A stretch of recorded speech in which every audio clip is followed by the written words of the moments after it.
동작 원리 중에 광원을 받아서 얘가 그 패터닝이 되고 디벨롭이 되는 그 일련의 그거를 좀 설명을 하고 싶은 건데, 얘를 꼭 기억을 해 주셨으면 좋겠다. 카 타입이다 라고 하는 건데, Chemical Amplification Resist, 말 그대로 앰플리피케이션이라는 건 아시잖아요. 그 증폭. AM이 우리가 그 라디오 모드 중에 AM이 있고 FM이 있는 거 알죠? 그 AM, FM의 그 A가 뭔지 아세요? 그다음에 이제 뭐 그 어쨌든 이제 뭐냐면 이렇게 증폭한다. 주파수를 증폭할 거냐? 그다음에 이 뭐랄까 그 뭐라 그래야 되나? 일단 어쨌든 이게 이 뭔가를 증폭한다라는 여기 용어가 좀 들어가 있는 거예요. 근데 그게 뭘로 증폭하냐? 화학적으로. 화학적으로 증폭을 한다라는 개념의 리지스터라는 거예요. 그래서 카타입 리지스터가 뭐냐라고 하는 얘기를 누군가가 이제 회사 들어와든 얘기를 했으면 이거는 좀 알아야 되겠다라고 하는 걸 위해서 제가 좀 이거를 좀 따로 이제 설명을 드리려고 해요. 여기 보면 리지스터라고 하는 게 PR이라고 하는 게 그림처럼 아까 말씀드렸잖아요. 솔벤트가 있고 그 다음에 광원에 반응을 해야 되는 부분이 있고 그 다음에 그 광원에 반응을 해야 되는데 광원에 반응을 하지 않는 부분은 뭔가 이게 매트릭스를 잡아주는 부분이 필요한 거잖아요. 그래서 이제 이 매트릭스를 잡아주는 부분을 보통 뭐라고 얘기하냐면 레진 또는 폴리머라고 얘기를 해요. 그러니까 여기 보면 여기 프로텍티드 폴리머라고 얘기를 좀 써놨는데 이게 뭐냐면 말 그대로 그 보호받은 폴리머라는 뜻이잖아요. 보호받은. 이게 뭘로부터 보호받냐 하면 현상액으로부터 보호받는 현상액으로부터. 근데 보호를 받으려면 요게 폴리머고 요 뒤에 있는 게 현상액에 날아가지 않게끔 보호하는 요 구성 요소가 여기를 뭐라 그러냐면 프로텍션 그룹이라고 그래요. 프로텍션 그룹 또는 프로텍팅 그룹이라고 얘기를 하는데 뭐 1년 또 일하시는 분들은 PG라고 얘기도 하고 어쨌든 광원을 맞아서 현상액이 높기 전까지 현상액으로부터 제거되지 않게끔 하는 영역을 이제 프로텍션 그룹이고 그 영역이 있는데 그 일련의 부분을 폴리머라고 한다. 그런데 그 중에 이 외부 여기 보면 팩이라고 하는 게 PAG라고 하는 부분이 있는데 이게 말 그대로 포토 애시드 제너레이션이라고 하는 게 말 그대로 애시드라고 하는 게 산이라는 거잖아요. 외부에서 광원을 맞아서 이 첨가제에 해당하는 아까 폴리머 말고 이 팩이라고 하는 성분이 또 추가적으로 들어가 있는데 이 팩이라고 하는 성분이 외부에서 광원을 맞아서 산을 만든다. 그 산이 우리가 이제 아시겠지만 산을 만들면 주로 이제 프로톤을 만들잖아요. H 플러스를 만드는 거예요. 그럼 이 H 플러스가 이 아까 폴리머의 프로텍팅 그룹의 부분과 여기 좀 오렌지색으로 표시된 부분과 그렇지 않은 요 파란색으로 동그라미를 하는 이 부분이 팩에서 만들어진 프로톤이 이 사이에 결합된 부분을 어택을 해서 이 부분을 떼어냅니다. 그래서 이 떼어내면 어떻게 되냐 오른쪽처럼 이렇게 떼어낸 부분과 또 일련의 부분들이 이렇게 구성 요소들이 프로톤도 있고 나중에 CO2도 있는데 이렇게 구분이 되는데 이렇게 되면 요 떨어진 요 부분은 아까 말씀드렸듯이 프로텍션 그룹이 없어졌기 때문에 디프로텍티드 그룹이라고 얘기를 해요. 근데 이 부분은 중요한 점이 뭐냐? 현상에게 녹는다는 뜻이에요. 녹는다. 근데 중요한 건 말 그대로 이 광원에 의해서 이 팩이 화학적으로 프로톤을 만들어서 그 프로톤이 프로텍팅 그룹을 떼어내는 화학 반응을 하고 그러면 여기에서 또다시 아까 말씀드렸지만 프로톤이 하나 발생을 하잖아요. 그 이 발생된 프로톤이 다시 인접하고 있는 프로텍팅 그룹과 폴리머에 연결된 부분을 어택을 해서 떼어내는 거예요. 또 그러면 또 뭐가 생겨요? 아까 여기 오른쪽처럼 H 플러스 프로톤이 또 생기죠. 그러니까 초기에는 광원을 받아서 팩에서 애시드를 만들면서 거기서 발생했던 프로톤이 한 번에 프로텍팅 그룹을 떼어내고 그때 발생한 그 프로톤이 생기면서 그게 연쇄적으로 계속 발생을 한다는 거예요. 한 번의 광원이 애시드를 발생을 해서 프로톤을 만들었지만 그 하나의 프로톤이 한 개 이상의 프로톤을 만들면서 프로톤을 만들면 여기 요 색깔로 표시된 것처럼 이런 부분이 솔루블해지기 때문에 그 말 그대로 하나의 팩에서 나온 프로톤이 한 개 이상의 프로톤을 만들어서 솔루블한 영역을 만든다. 그래서 한 개 이상의 프로톤을 만든다라는 취지에서 Chemical Amplification Register라고 얘기를 하는 거예요. 이 광원 여기 H 함유가 이제 빛이잖아요. 포톤인데 이게 팩에 반응을 줘서 그 프로톤을 만들고 그러면 전체적으로 이와 같이 그 현상에게 녹는 부분을 연쇄 반응을 통해서 만들기 때문에 카다, Chemical Amplification Register다 이게 이게 현재 ARF 이머전이나 pH 아까 얘기했던 KRF 이머전이나 다 이런 컨셉을 가지고 있다라는 얘기를 드리고 이 부분이 UV 소재까지도 오고 있다라는 거기 때문에 중요한 컨셉이라서 제가 좀 그 시간을 할애해서 조금 더 이해를 좀 할 수 있게끔 설명을 드렸습니다. 꼭 기억을 해주시기 바랍니다. 그래서 이제 여기는 이제 조금 더 여기 이제 간단히만 설명을 하고 넘어갈게요. 아까 KRF는 248인데 얘는 ARF는 193 나노의 그 파장대를 갖고 있는데 여기 가게 되면 아까하고 똑같죠. 아일라인에 얼마에 346인가? 그 다음에 KRF에 248, 그 다음에 ARF에는 193 나노로 오면 기존의 KRF에서 동작을 했었던 PHS 계열의 248 나노에서 잘 반응을 했던 흡수도가 낮은 그 PR은 193 나노에서 꼭 작동한다는 법이 없겠죠. 그죠? 그래서 다시 193 나노의 흡수 개수가 낮은 PR을 개발한 게 이 다시 아크릴 타입의 요와 같은 물질이다라고 보면 됩니다. 그래서 이 안에 똑같이 솔벤트를 통해서 폴리머를 녹일 것이고 그 안에 또 그 PR의 프로파일을 조정하기 위해서 어디티브를 넣고 또 팩이라고 하는 건 아까 얘기했는데 포토 애시드 제너레이션이라고 하는 부분인데 광을 받아서 프로톤을 만드는 건데 이 프로톤을 얼마만큼 효율성 있게 만드느냐에 따라서 결국은 PR의 패터닝이 잘 되느냐 안 되느냐하고 연결되기 때문에 이와 같은 팩이 들어간다라는 거고 또 하나는 퀸처라고 하는 부분이 들어가는데 퀸처는 말 그대로 퀸칭이라는 게 뭐예요? 그 신소재 그러니까 소재를 하셨으니까 이제 그런 것까지 배우시고 요즘 철강을 하진 않는데 이 철강 상변태하다 보면 거기에 퀸칭이라는 거 하죠. 퀸칭. 한국말로 하면 소결이야. 갑자기 냉각시켜서 꼼짝 못하게 하는 게 이 퀸치라는 뜻인데 중요한 게 이 퀸치는 그 디벨롭을 하게 되면 팩에서 나온 제너레이션이 된 프로톤에 의해서 솔루블한 영역을 만들지만 사실은 노광이 되지 않은 부분은 전혀 그렇게 되지 말아야 되잖아요. 그래서 이게 팩에서 만들어진 프로톤이 노광이 되지 않은 영역까지 넘어가지 못하도록 잡아줘서 딱 그 응결시키는 것 같은 효과가 있다 그래서 퀸처라고 하는 이름을 붙인 거예요.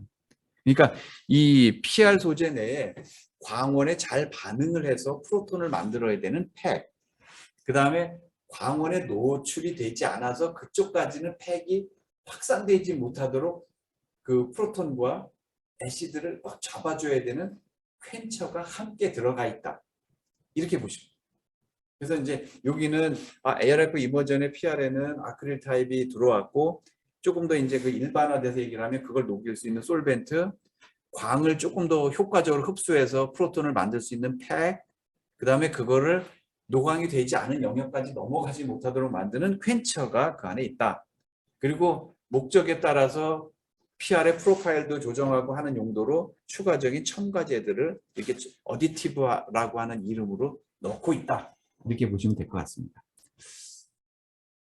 그다음에 요거는 사실은 제가 충분히 좀 설명을 하려고 했는데 시간이 좀 되면 제가 설명을 할게요. 이거는 아까 NTD, PTD 얘기를 했는데 디벨롭, 현상에게 관련된 부분인데 그 포지 PR, 네거 PR에 해당하는 부분만 설명을 하고 이건 뒤에 시간이 되면 추가적으로 설명해. 이거 복잡하게 생각하는 분들이 많거든요.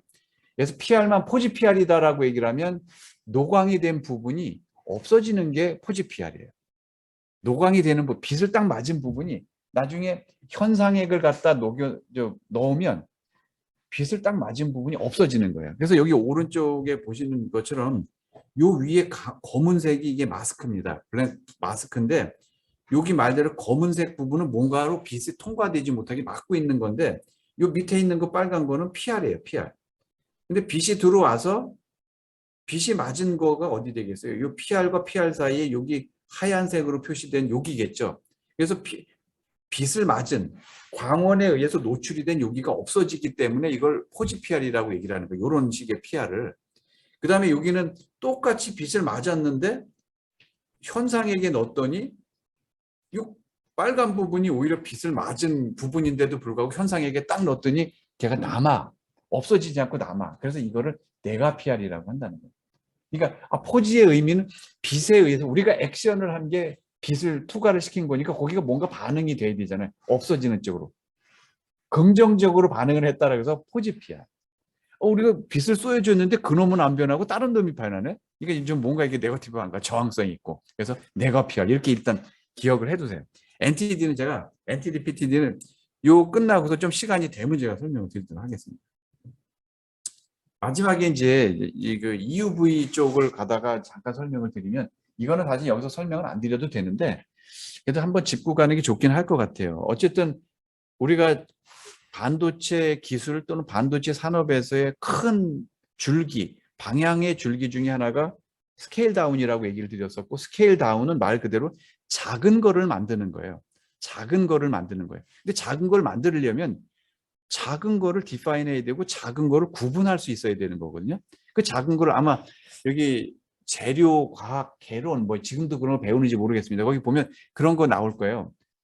현미경, 전자현미경, 광학현미경 뭐 이런 걸 얘기하면서 왜 둘 간에 인접한 두 개를 구분하기 위한 방법으로 뭘 하냐면 우리가 보는 빛의 가시광선보다는 더 짧은 파장이 있어야만 얘를 볼 수 있다. 그래서 왜 전자현미경이 제일 그 분해능이 좋은 게 전자현미경이잖아요. 전자현미경은 우리가 이제 쓰고 있는 광원이라고 따지면 그 광원이 사실은 전자잖아요. 그러니까 전자의 파장은 엄청 짧다라고 볼 수가 있으니까. 그래서 여기 보면 이 레일리의 이제 크라이테리아라고 이제 얘기를 하는데 분해능을 정의할 때 이렇게 표시한다.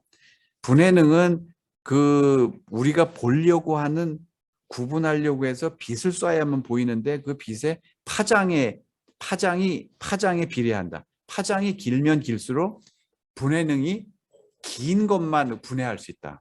우리 사실은 이 R이 작기를 원하는 거잖아요. 그다음 밑에 있는 NA라고 하는 거는 Numerical Aperture라고 하는 건데 말 그대로 이거는 뭐냐면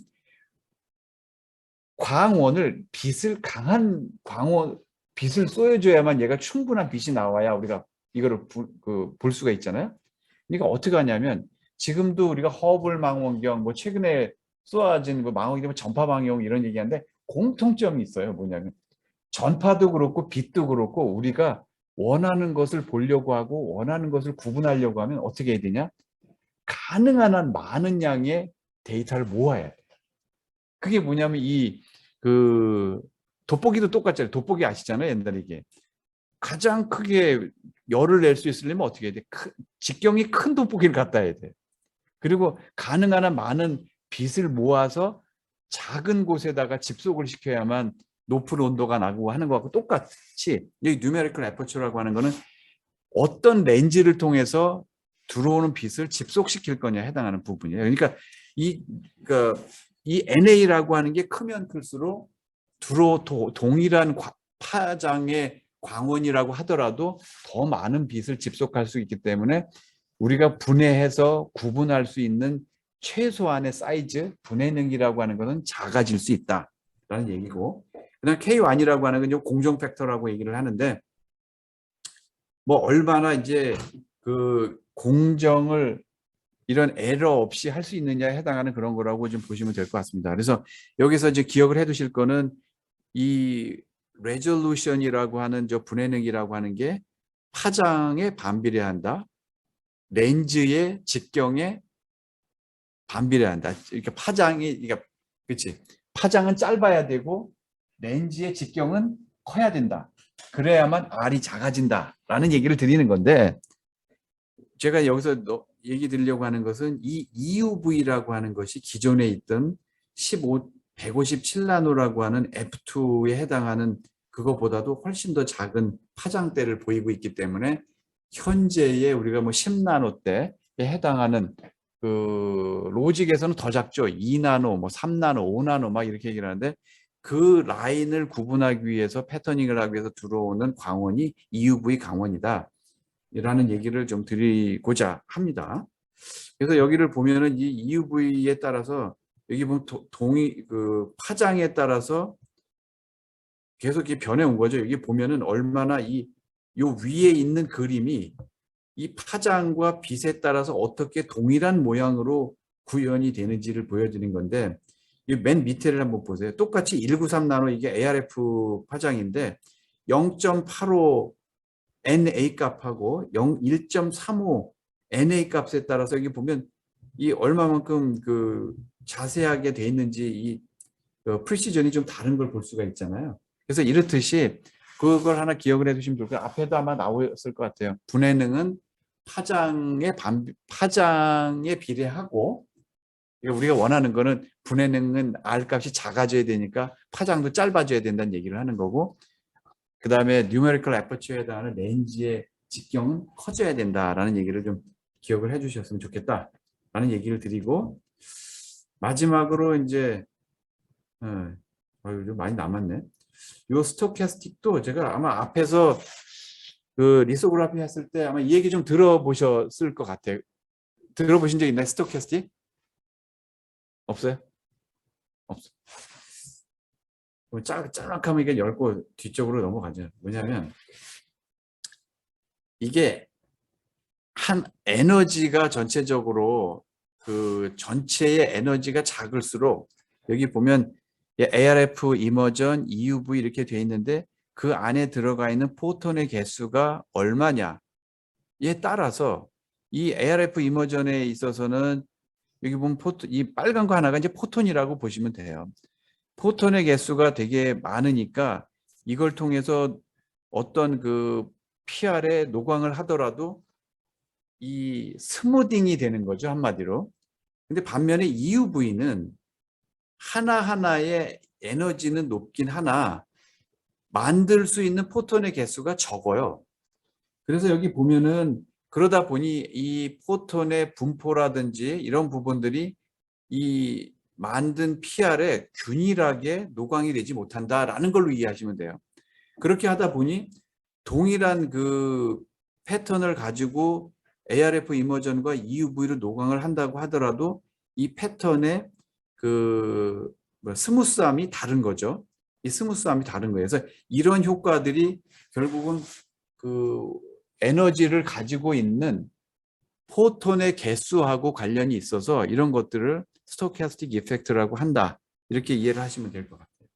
그래서 이렇기 때문에 가능하면 적은 개수의 포톤으로도 그 PR을 녹일 수 있고 디벨롭에 녹을 수 있고 녹지 않는 것을 구분할 수 있는 소위 얘기하는 고감도에 해당하는 PR이 개발이 필요하다. 이렇게 이해를 하시면 될 것 같고, 그다음에 이제 나머지 이제 두 개가 이제 인터레이어 머티리얼인데 여기는 이제 간단히만 설명을 하고 갈게요. 말대로 바크하고 얘는 이제 PR은 아니고 보조 재료라고 얘기할 수가 있는데 바크 SOC만 설명을 좀 하고 하도록 하겠습니다.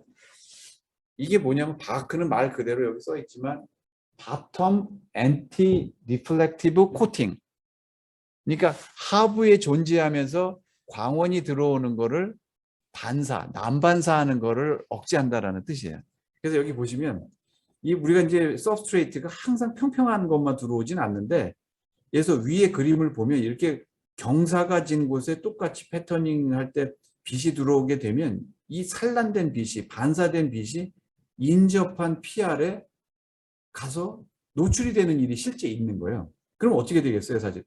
여기는 원래는 노출이 되지 않아서 남은 부분인데 이걸 후속에 오는 또 다른 광원이 노출이 되니 여기가 이 제대로 딱 정확하게 디파인이 될 수가 없는 거죠. 그래서 가능하면 이 난반사를 서브스트레이트에서 반사가 되는 걸 막기 위해서 PR 바로 밑에 까는 레이어를 그 바텀 아크라고 얘기를 하고, 바텀 엔티 리플렉티브 코팅, 반사 방지막이라고 합니다. 그래서 이런 재료들을 또 개발을 하고 있고, 이런 부분들도 최근에는 EUV PR의 경우에는 이게 단순히 리플렉티브 코팅에 해당하는 역할만 하는 것이 아니라 이 PR의 성능까지도 좌우하는 역할들을 하고 있기 때문에 예전에 바크의 역할보다는 조금 더 많이 컨트리뷰션을 하는 그런 단계에 들어와 있어요. 그래서 요런 거는 좀 기억을 해두시면 좋을 것 같고, 마지막으로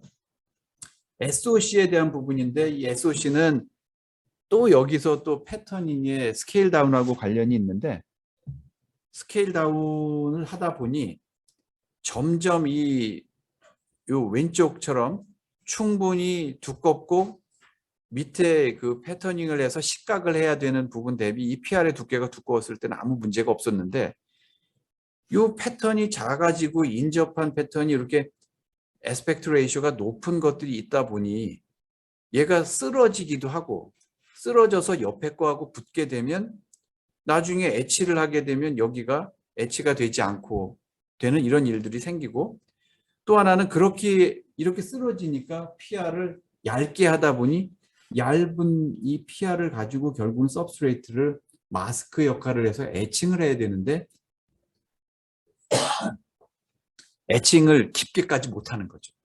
그래서 그 하부에 PR로 먼저 그 디파인을 하고, 그 다음에 하부에 하드 마스크를 카본 계열의 코팅을 할 수 있는 하드 마스크를 넣어서 최종적으로 이렇게 원하는 깊이의 패터닝을 하는데, 이때 들어가는 게 스피넌 카본이라고 해서 그 코팅 방식, 우리가 이제 코팅하는 걸 이렇게 돌린다고 해가지고 스핀온이라고 얘기를 해요. 근데 스핀온 카본이라고 하는 게 말 그대로 패턴이 PR의 성능, PR이 콜랩스 된다든지 하는 거를 도와주는 보조 소재인데, 패터닝 할 때 필요하기 때문에 지금 다룬 거예요. 그리고 여기 들어가는 게 사실은 포토의 폴리머라고 하는 것도 그 안에 다 보면 다 카본이잖아요. 카본 H.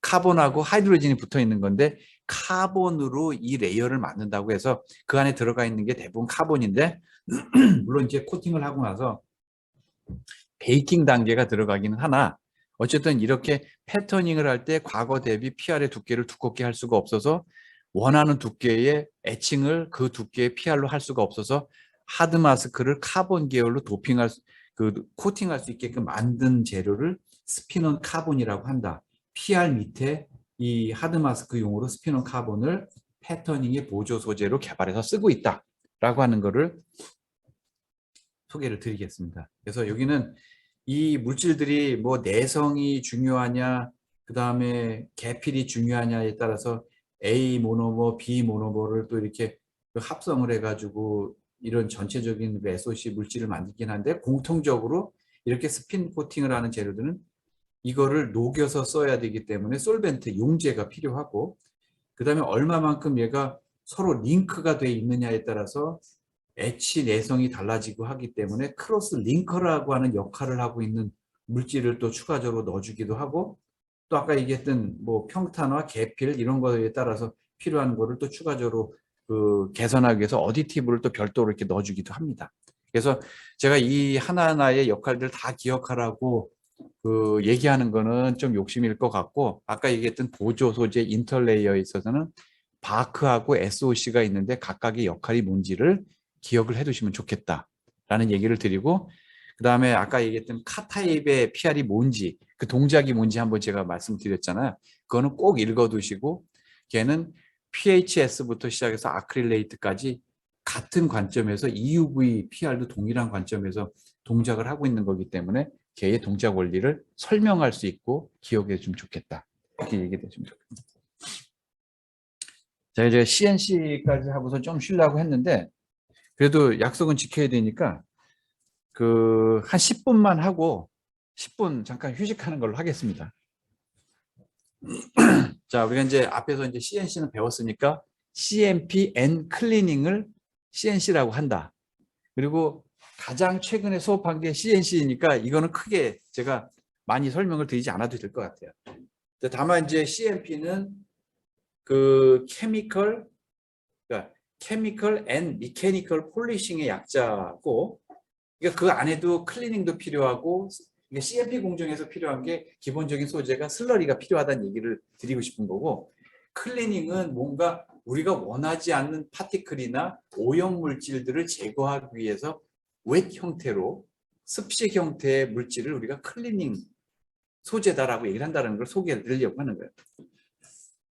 그래서 이제 먼저 CMP만을 먼저 말씀을 드리면, 말 그대로 Chemical and Mechanical Polishing이라고 해서 이 안에 들어가는 소재는 오른쪽 위에와 같은 저 CMP 공정 장비가 저렇게 있다는 거는 한 2주 전에 배우셨을 것 같고, 패드 위에 그 슬러리라고 하는 소재를 뿌려서 슬러리 안에 연마 입자가 들어있기도 하고, 슬러리 안에 케미컬리 반응을 해야 되는 케미컬이 들어있어요. 죄송합니다. 그래서 우리가 지금 얘기하려고 하는 거는 저 슬러리 얘기를 좀 하려고 한다. CMP, CNC의 CMP 클리닝 중에 CMP용 슬러리 소재를 얘기하려고 한다.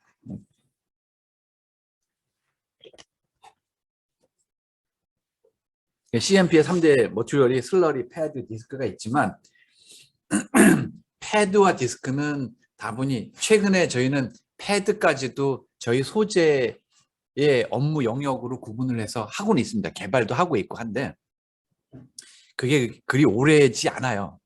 그래서 오늘 얘기 드리려고 하는 거는, 그리고 또 디스크라고 하는 부분 여기서 보시지만 거의 장치, 파트에 해당하는 부분이기 때문에 오늘 CMP 관련된 3대 머티리얼이 슬러리, 패드, 디스크이긴 하지만 그거를 다 다루지는 않겠다. 오늘 얘기 드리려고 하는 거는 슬러리라고 하는 소재를 얘기를 하겠다. 말 그대로 슬러리라고 얘기하면 뭔가 그런 느낌이 들지 않아요? 이 걸쭉한 그 안에 뭔가 알갱이 같은 게 막 있고 흐물흐물하게 막 이렇게 움직이기도 하고 그런 느낌이 들죠. 슬러리라고 하는 게. 그래서 그런 거를 CMP에서 소재로 쓰고 있다. 그러면 슬러리가 이 안에 뭐가 있나 이렇게 한번 좀 볼 필요가 있어요. 슬러리는 말 그대로 CMP는 그러니까 미케니컬 앤 케미컬, 사실은 CMP인데 케미컬 앤 미케니컬 폴리싱이라서 CMP라고 부르긴 하지만 제일 먼저 다루는 게 사실 케미컬보다는 미케니컬한 그 역할을 제일 먼저 포커스를 하고 있습니다. 그래서 사실은 그런 미케니컬한 동작과 미케니컬한 작동을 하기 위해서 그 안에 들어가야 되는 게 있겠죠. 그 다음에 케미컬한 반응을 원하기 때문에 그 슬러리라는 소재 안에 들어가야 되는 성분이 있을 거예요. 그래서 아까 말씀드렸지, 미케니컬하게 뭔가 피지컬하게 말 그대로 폴리싱을 하기 위해서 필요로 하는 성분이 어브레시브라고 하는 거고, 그 다음에 케미컬하게 뭔가 이렇게 반응을 통해서 제거하기 어렵게끔 만들어서 폴리싱을 한다라고 하는 측면에서 그거를 이제 케미컬 또는 첨가제라고 합니다. 그리고 그 나머지를 아까 말씀드렸듯이 걸쭉하고 그 안에 뭔가 알갱이 같은 게 있고, 그러면서도 단순한 알갱이가 아니라 뭔가 그 산성도 띄는 것 같고 염기성도 띄는 것 같고 한데, 그런 걸 만들려면 어떻게 여기다 뿌려야 되기도 하고, 아까 PR에서 그런 거 역할을 해주는 게 뭐라 그랬어요? 솔벤트라고 했잖아요. 얘는 그걸 대부분 뭐가 하고 있냐면 물이 하고 있어. 물. 여기 보면 DIW라고 있잖아요. 다일루션 워터라고 하는 건데 이제 그 증류소예요, 증류소 말 그대로. 그래서 미디어로 여기 써 있네. 매개체로 물을 매개체로 해서 그 안에다가 그 피지컬하게 폴리싱을 하기 위한 역할을 위해서 어브레시브라고 하는 입자 형태로 된 성분을 넣고, 또 반응을 통해서 폴리싱을 하기 위한 첨가제를 넣나. 그래서 이렇게 기본적으로 CMP용 슬러리 소재가 구성 성분이 물이라고 하는 큰 매개체 안에 미케니컬 폴리싱을 위한 입자, 어브레시브가 있고 케미컬 폴리싱을 위한 첨가제가 기본적으로 들어가 있다. 세 가지 구성 성분으로 돼 있다라는 거를 기억을 해주시면 좋을 것 같습니다. 그러면 그 중에 제일 중요한 미케니컬하게 폴리싱을 하기 위해서 뭐가 들어가야 되냐면 우리가 많이 쓰는 거예요. 결국은 그 안에 들어가는 어브레시브의 종류가 뭔지를 한번 좀 여기서 좀 소개를 드리려고 하는 건데, SiO2로 대변되는 실리카, CeO2로 대변되는 세리아, 그다음에 Al2O3로 정의되는 알루미나, 그다음에 알갱이긴 알갱인데 폴리머로 되어 있는 알갱이가 있다. 폴리머가 이런 알루미나, 우리가 딱 보기에도 그렇잖아. 알루미나, 세륨 옥사이드, 실리콘 옥사이드는 약간 세라믹성에 딱 보기에도 딱딱해 보이고 그래 보이지 않으세요? 그죠? 도자기와 같은 것들, 알루미나가 얼마나 그 딱딱하겠어요. 그 아시죠? 그 루비나 사파이어가 알루미나로 된 거. 모르나? 루비나 사파이어가 다 알루미나예요, 이게. 그 안에 그 임퓨리티가 어떻게 들어가 있느냐에 따라서 그 소위에서 빨간색, 붉은색, 그 붉은색이 루비인가? 그다음에 뭐 이런 식으로 변하는 거거든요. 그래서 이게 알루미나거든. 어쨌든 이 알루미나의 보석 종류들이 굉장히 그 경도나 하드니스가 크다라고 하는 공통점들이 있잖아요. 다이아몬드 그렇죠. 다이아몬드. 그죠? 그래서 알루미나, 세리아, 실리콘 옥사이드, 실리콘 옥사이드는 뭐말 그대로 우리가 일반적으로 그 모래알이잖아요. 모래알도 얼마나 사실은 각각이라고 그렇게 했어요. 그죠? 일반적으로 보기에도. 그러니까 이렇게 미케니컬한 폴리싱을 위해서 들어가는 소재 재료 중에 어브레시브가 있는데 그 네 가지 종류가 실리콘 옥사이드, 세륨 옥사이드, 알루미나, 훨씬 더 약간 경도가 떨어질 걸로 보이는 폴리머, 플라스틱이 이런 그 도자기 종류에 해당하는 것보다는 좀 무를 테니까. 그래서 네 종류의 어브레시브가 있다. 이렇게 이해를 하시고, 그다음에 어브레시브가 있고 아까 또 뭐가 있다 그랬어요. 케미컬리 폴리싱을 해야 되니까 그 케미컬 폴리싱을 위해서 첨가제가 들어간다고 했잖아요. 그러니까 이 첨가제가 이 사실 이 슬러리 소재나 PR도 동일한데 이 슬러리 소재가 비밀스러운 게 많은 게 이래요.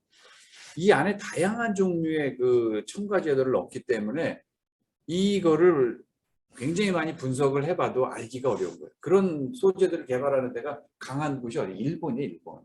PR 일본이 강하고 슬러리도 어디가 강하냐? 이게 저도 이제 예전에는 아까 손희철 교수님 말씀해 주셨지, 저는 원래는 그 캡 쪽 동작이라든지 이런 쪽에 그 했기 때문에 이런 거는 익숙치는 않은데 와서 이 CMP 공정을 보고 CMP 소재의 슬러리를 어디서 공급하나 이렇게 쭉 보면 일본. 참 신기하죠, 이게 보면. PR 1번, 슬러리 1번. 그러니까 예전에 우리가 2019년도에 EUV용 PR 소재 그 수출 규제가 한번 있었잖아요. 똑같이 이런 것도 그래요. 그래서 여기 안에 어떤 기능들을 위해서 넣냐면 그 첨가지들이 그 산도 조절, 산 염기도 조절하는 목적으로, 그다음에 아까처럼 분산제라고 하는 게 들어가는데 이 분산제는 입자들이 있으니까 입자들이 뭉치면 안 되잖아요. 이 입자들 잘 골고루 분리시켜 놓기 위한 분산제. 그다음에 메탈과 같은 텅스텐이나 그다음에 카파 이런 부분들은 메탈은 기본적으로 그 미케니컬 폴리싱보다는 케미컬 폴리싱이 주로 역할을 많이 해요. 그래서 여기에는 기본적으로 메탈의 폴리싱은 한번 산화를 시켜서 무르게 만든 다음에 걔를 제거하거든요. 그래서 이 메탈 슬러리에서는 주로 산화제가 옥시다이저가 첨가제로 들어가고, 그다음에 카파 같은 경우는 또 산화가 또 잘 되기 때문에 산화가 되지 말도록 또 이해를 해야 돼. 그래서 코로전 억제제 뭐 이런 거 들어가고, 또 그다음에 막 폴리싱을 하다 보면 거기서 떨어져 나온 작은 알갱이들이 있을 거 아니에요.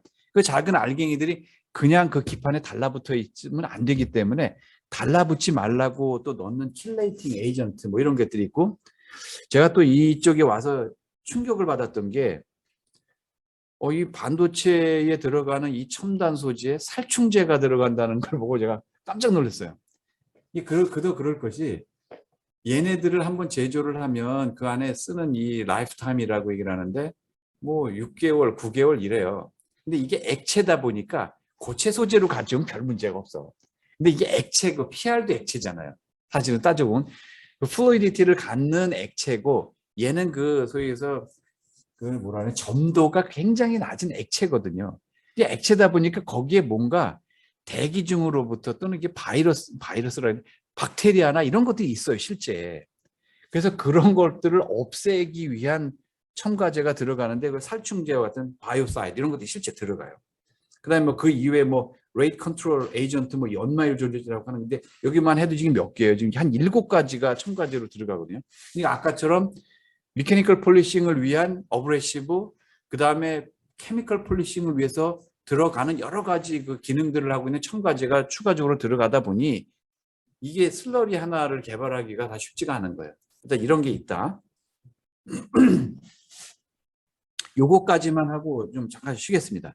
그래서 CMP 슬러리 보면 어떤 물질을 CMP 할 거냐, 어떤 물질을 폴리싱을 할 거냐에 따라서 그 물질이 절연막이냐, 그러면 다이엘렉트릭 슬러리, 그 다음에 텅스텐이냐, TIN이냐, 그 다음에 카파냐 이런 거에 따라서 메탈 슬러리 이런 게 있고 그 안에 그 다이엘렉트릭을 잘 절연막을 폴리싱하기 위해서 주로 쓰는 아까처럼 어브레시브가 있다 그랬잖아요. 그게 실리카, 세리아, 그다음에 이제 뭐 케미칼 그 또 일부 이런 것들이 있겠죠. 그다음에 그걸 어떻게 만드느냐에 따라서 퓨움드 실리카, 콜로이달 실리카가 있고 캘사인드 실리카, 세리아, 콜로이달 세리아 이게 만드는 방법이 이제 추가적으로 설명을 드리겠지만 근데 메탈 쪽에는 주로 실리콘 옥사이드 실리카가 어브레시브로 쓰여지는데 말 그대로 여기서 실리카 있지만 퓨움드가 있고 콜로이달이 있고 말 그대로 퓨움이라는 건 어떤 뜻이에요? 뭔가 증기가 나온다는 뜻이잖아요. 증기가.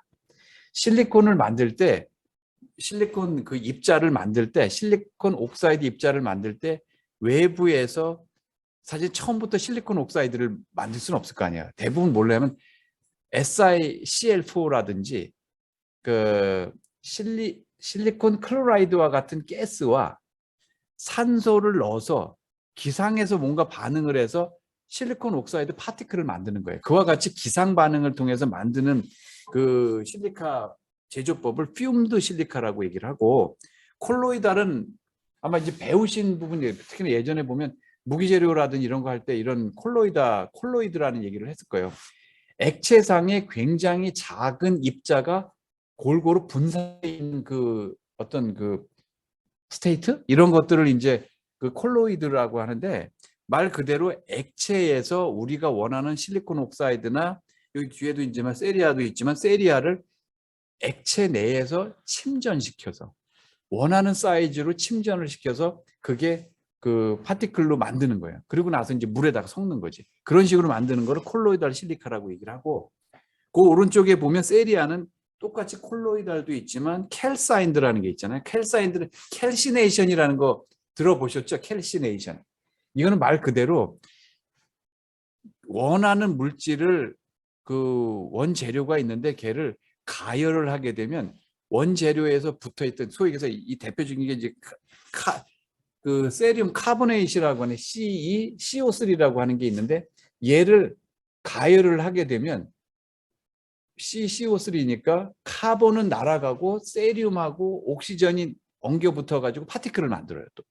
그러니까 이러한 같은 거는 하소라고 얘기를 하는데 아까 퓨움드라고 하는 건 틀리죠. 원하는 물질을 외부에서 두 개를 공급을 해가지고 기상 반응을 통해서 원하는 파티클을 만드는 게 퓨움드 실리카고 캘사인드 실리카는 원하는 물질이 그 안에 있는 거예요. 원재료 중에. 그래서 CeCO3가 있으면 거기 옥시전도 있고 Ce2도 있잖아요. 세륨도 있잖아요. 근데 그거를 열만 가해주면 그 중에 그 카본은 어떤 식으로 해서 날아가고 그 안에 들어있던 세륨과 옥시전이 하나의 어떤 파티클처럼 남아서 응결이 돼서 입자로 만들어지는 게 이제 소위에서 제가 쉽게 설명해서 캘사인드 세리아다 이렇게 보시면 될 것 같아요. 기억해야 될 건 뭐냐? CMP 슬러리가 폴리싱을 해야 되는 물질의 종류에 따라서 다이엘렉트릭, 메탈, 다이엘렉트릭에 그 다음에 실리카, 세리아, 케미칼도 있고 똑같이 메탈, 실리카, 메탈은 실리카만 있는 거죠. 만드는 방법에 따라서 퓨움드 실리카, 콜로이달 실리카, 캘사인드 세리아, 콜로이달 세리아 또 저쪽에 실리카, 메탈 쪽에 퓨움드 실리카, 콜로이달 실리카 여기 딱 보면 알 수 있겠죠. 아, 세리아는 출발 원 물질이 틀려서 그런지 아까처럼 외부에서 반응을 해서 만드는 것보다는 하소 공정을 해서 만드는 게 더 일반적이구나라는 거를 알 수가 있을 거예요. 자, 여기까지 하고 10분만 좀 쉽시다. 괜찮겠죠?